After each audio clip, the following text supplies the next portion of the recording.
All right, hi everybody. Tritone Subs Part 3. We're going to be talking about the blues today, the full blues progression. Part 2, I just did the first 4 bars and where I was going to put some tritone substitutions in those first 4 bars. So let's talk about the blues and figure out where we're going to tritone sub on the blues. But before we do, I'm going to play 2 choruses of blues.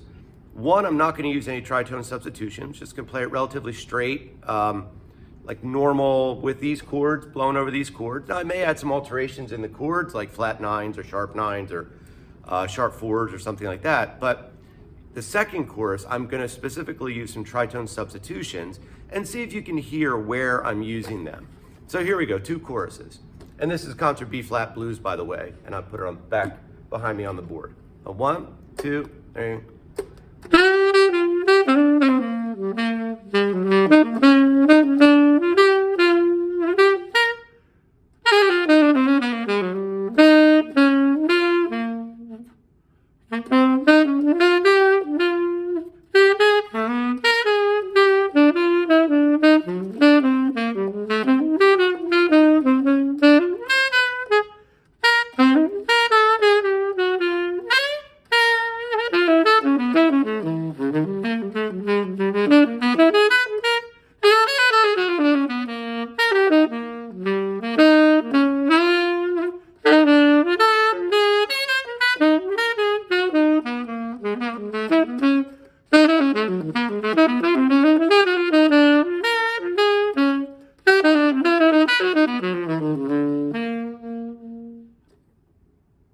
Okay, so there you go. I used a bunch of different tritone substitutions in that second chorus on the blues, to varying degrees of success, by the way. But let's talk about where I use some of them and what would be a good practice idea for this. So maybe the best idea is when you go to practice using tritone substitutions, whether it's in the blues or any standard or anywhere, I would pick specific targets. I wouldn't just think about, okay, I'm gonna try to throw some tritone subs in. Be very conscious of where you're gonna put them in. So in part 2, we were very conscious of, I'm gonna put one in there, okay? So now maybe you decide that, all right, that's gonna be one spot. I'm gonna pick 3 spots in the blues where I'm going to practice and I'm always going to do a tritone sub. Maybe another good spot would be here. And then another great spot would be here. So maybe when you practice, you're going to decide the 4th bar, the 8th bar, and the 12th bar, I'm going to use a tritone substitution. Now, if it was me practicing this, I would actually figure out what I'm going to play before I play it. We talked about this on part 2. I would fit in tritone substitution language, a 2-5 lick or something that I know work, and I would play that specific thing in those spots so that I get that sound in my ear. Let's figure out what these tritone subs are though. So G minor 7 to C7. Again, if you know what the pair is, this is a 2-5. So what is paired with G? What's a tritone away? Correct, D flat minor 7. We talked about this on the part 2 to G flat 7. So there's 1. Now, this is a little curious in the blues. If I've just got an A7, anytime I have a dominant chord, I can always turn that into a 2-5.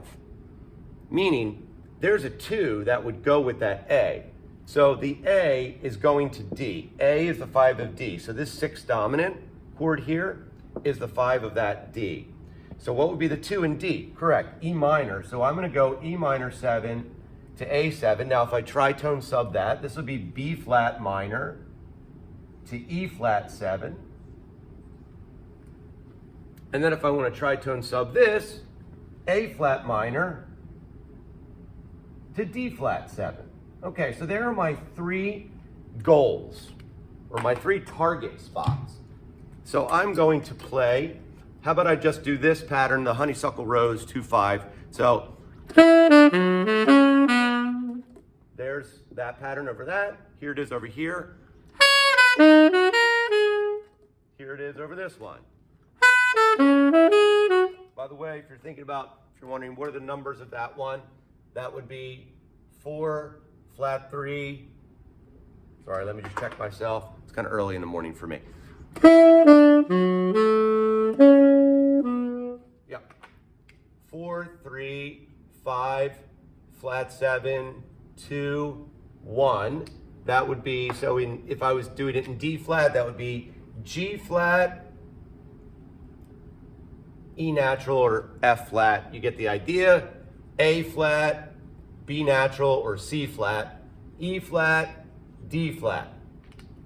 So that would be my 2-5 pattern that I'm going to put in there. I think you can see that on the camera. So, yep, and those notes are right. Okay, so here we go. I'm going to play the blues, and I'm going to put that specific pattern in those measures. 2, 3, and.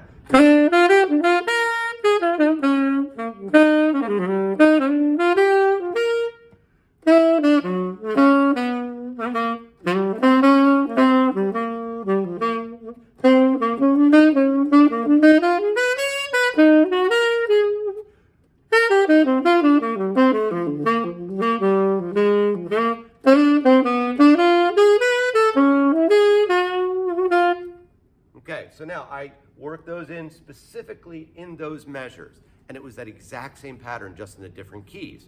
So how I get to 2-5 language, tritone language here is I've got a lot of 2-5 language, 2-5 vocabulary that I can put in. And so if I do the tritone substitution, well, I already know some language in that key, so I'm not going to scuffle necessarily in that key. The trick is going to be, how do I get to it so that it sounds smooth? I could have just used space in before that pattern and specifically put that lick in there. And I would actually recommend maybe do that so that you can get it in time and in the right spot. All right, so there are some spots, target spots that I could pick. What about if I did what we did yesterday, not yesterday, but on the other video? Maybe I don't use the C7 here. Maybe I decide to do this. I change this one to an E minor 7 in the normal progression, and I tritone sub that out. So now I've got a longer, and this was part of the example that I did in part 2, I've got a longer now tritone substitution. So instead of E minor to A7, now I've got this longer one. So let me play a blues here, play the blues, and I'll get to this point, and you'll hear how that's a little bit stretched out, this tritone sub.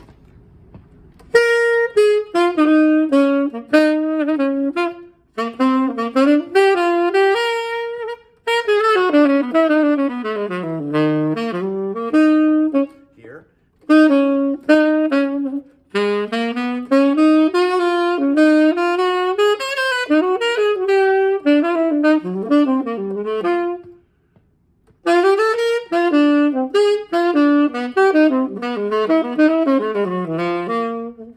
Okay, so this one, it sounds a little strange because I was forcing it in there, but I could tritone sub that one. Okay, now remember what I said before, I can tritone sub every single chord. And if I do, it ends up being in the key of G flat. But let's tritone sub the turnaround. Let's leave this C7 and we'll go E flat here, E flat 7. So now, how about this bass movement?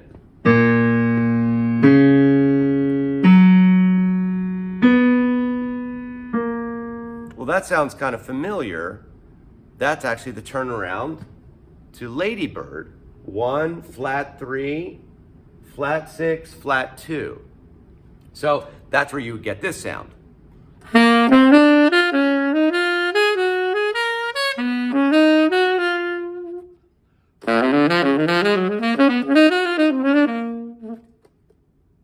Now, what I did here though, I didn't do it minor, I actually did it A flat dominant to D flat. So again, there's so much you can do harmonically, but I'll do this now. Let me play all of this stuff, and I'm gonna use my language.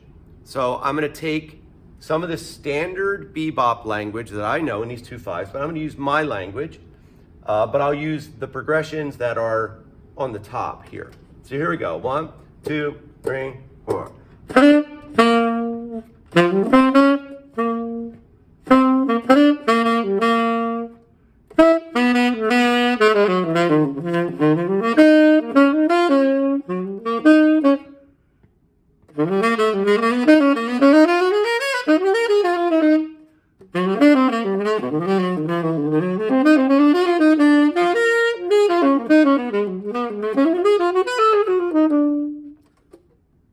Okay, so there I used all of that other language. I'm substituting all those chords. All right, where else could you substitute? Well, here's a weird place to sub. I could sub every one of these F7s and make it a B7. I mean, we're getting to the point now where it's not even going to sound like a blues. Okay, but let's give it a try. I don't even know if I could do this. I don't normally sub the 4 chord, but here we go. 1, 2, 3.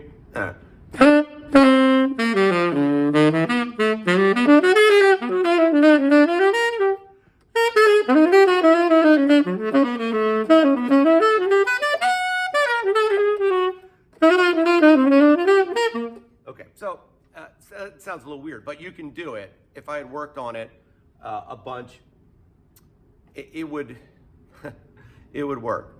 Now again, I could sub this 2-5 down here. If I sub this 2-5, that would be the same as this. A flat minor 7, D flat 7. Again, it's pretty much limitless. And at the end of the day, it could sound like a G flat blues. So here are all the substitutions that I could use on a blues that are tritones. Now I can do different stuff as well. For example, if I think of, like, let me just think of if I decide to go, instead of D flat minor to G flat 7, if I'm just thinking, we had talked about this the other day, if I just do G flat here, over this whole 2 measures. So I've got C7 there, and now I tritone sub this. There's my G flat over 2 bars. But let's say that I do a sharp 11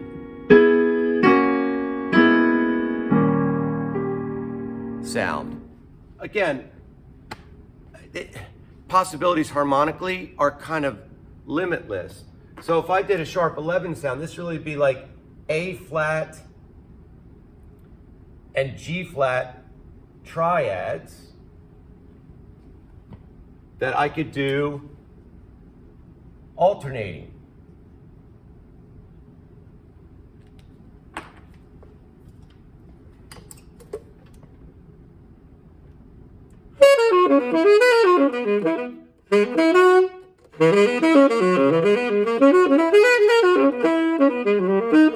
So let me try it here.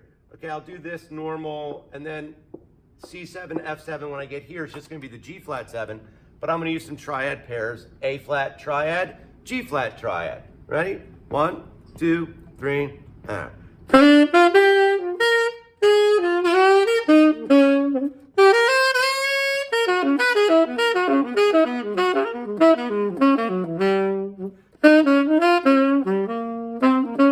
Okay, different sound altogether. So this is a kind of a video where there's so many options and so many things that you can do. But I want to end the video this way, and this might be the most important thing, almost 15 minutes in, but I think we need to know and think about, before you get into all of this stuff, really need to think about why. Why are you going to do this? What's the point in your playing? So let me give you 2 options here. A good thing to think of, and maybe the bad way. And the bad way is, I'm talking from experience, but let me give you the good way to think of tritone substitutions. Because this can be overwhelming. Like if you're watching this video, you could be overwhelmed and just say, I give up. There's so much stuff in here, I don't even know what to do. I agree. I agree, there is so much stuff. But if you started really easy, like target wise, maybe one tritone substitution in the blues, one, and then figure out another spot and go simple that way and put a very specific lick in, very specific sound, and use that sound every time until you get it in your ear, and then you can manipulate it. But here are the two ways that we're thinking about it, or that you should think about it, either good or bad. So if you want to use these tritone substitutions when in your playing, the good way, and I'm going to start with the good way. The good way, think of it like you're a chef. And tritone subs are like all of the ingredients that you have. Spices and all kind of different garnishes and all of this. So you're not just gonna make a chicken and rice meal. You're actually gonna spice it up a little bit.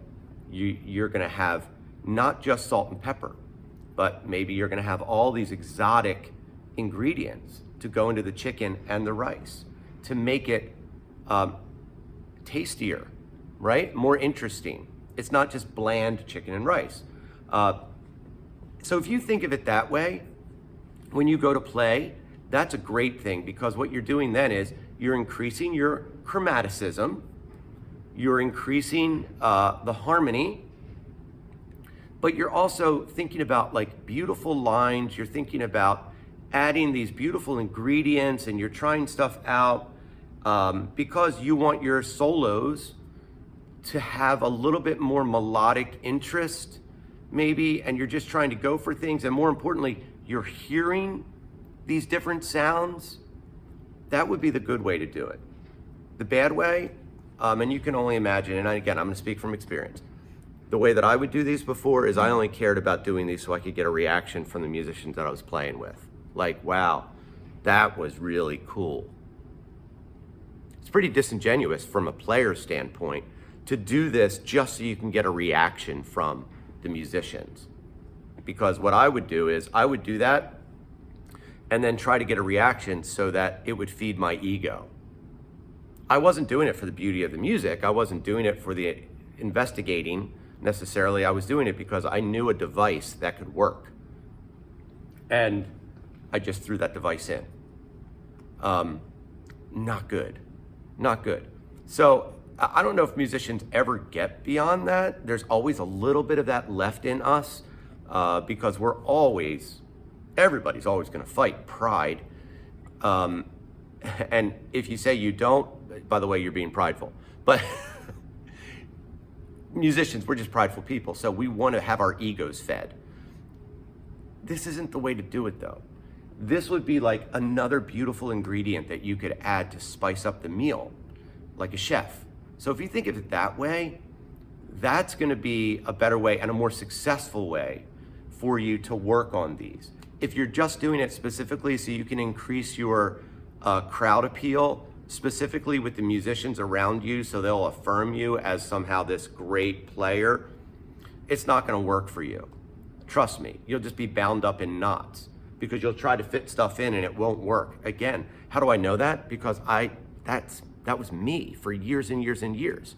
I would try to fit a lick in and I was waiting for it thinking, oh wait, they're gonna turn around and look at me and be like, wow, that was so cool. And I mess it up every single time because it wasn't coming from a place of creativity. It was coming from a place of pride and ego. So tritone substitutions, I'm gonna say this, handle with care. Handle with care. They will add beauty in your music if you approach them the right way so that you're actually trying to add beauty and spice and some different notes into your melodic lines, and you're gonna add some chromaticism, and it's beautiful. Tension, release, like all the things that make music beautiful, you can add. Don't add it so that you just get a reaction from your musicians that you're playing with or the audience that they understand music. That's not the best use of this. Okay, hope that didn't get too preachy, but this is really the compelling why. We wanna add chromaticism. We wanna add these beautiful notes. We wanna add tension and release in music because that's really what makes music beautiful. All right, This is going to take a lot of practice. This is years and years and years of practice to know where to fit tritone substitutions in. But start simply. Start simple and put them in very specific places in tunes, like one place, just so you get it in your ear, and then you're going to be used to hearing that, and then you can manipulate it. All right, hope this helps.